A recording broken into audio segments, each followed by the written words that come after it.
Hi, my name is Thomas McKenzie, and I would like to give thanks today for my father, Robert McKenzie. My job as a priest is to prepare people for their death sometimes. And a few months ago, I got the phone call that my dad was being transferred from a hospital to hospice. And he lived about 5 hours from where I live now. And so I got in my car and I started driving there. And as I was driving up to see him, I started to have the conversation in my head that I was going to have with him when I got there. And the conversation I was going to have was the pastor conversation. Is there anything you need to clear up before you die? Are you afraid of dying? Are you looking forward to seeing your loved ones again? I mean, these are the things I say to people who are dying. In fact, I had someone die recently in our church, and I said those things to him. And we had that sort of conversation. So I was preparing for that talk, the "I'm your pastor, let me help you die" talk. So I get to the room where my dad is at hospice, and he's there with a couple of nurses, and he looks great. I was assuming I would come in and he'd be, "I'm dying," but he looked fine. He was wearing a diaper, but other than that, he was fine.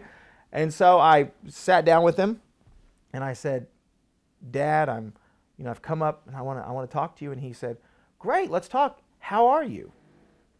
I said, "Well, I'm not in hospice, so I'm doing better than you are. Let's talk about how you're doing." And he said, No. Let's talk about how you're doing.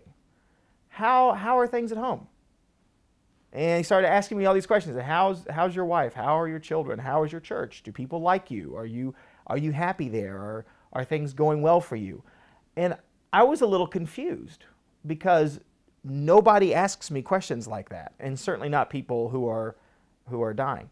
And so I finally clicked in my head what was happening, and I said, "Dad, I'm really okay. In fact, I'm really happy in my life." And he said, "That's what I need to know." I said, "Okay." And then nurses came in, and some things started happening, and I was sent out to do an errand for him. And when I got back, he was not coherent anymore. And that was the last conversation that anyone had with him, any last coherent conversation. And it bothered me a great deal because I thought I wasn't able to pastor him. But upon reflection, I realized that wasn't the point. The point was he wanted to father me.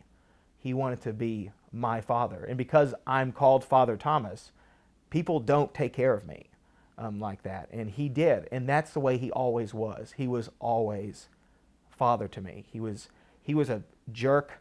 He was an alcoholic. He was a rager. He was an artist. He was a bastard. And he was an incredibly loving person all at the same time. He was not a saint. But he could be a really, really compassionate, tender father. And that's what he wanted to be to me. And I want to say thank you to Robert McKenzie for being Father Thomas's father.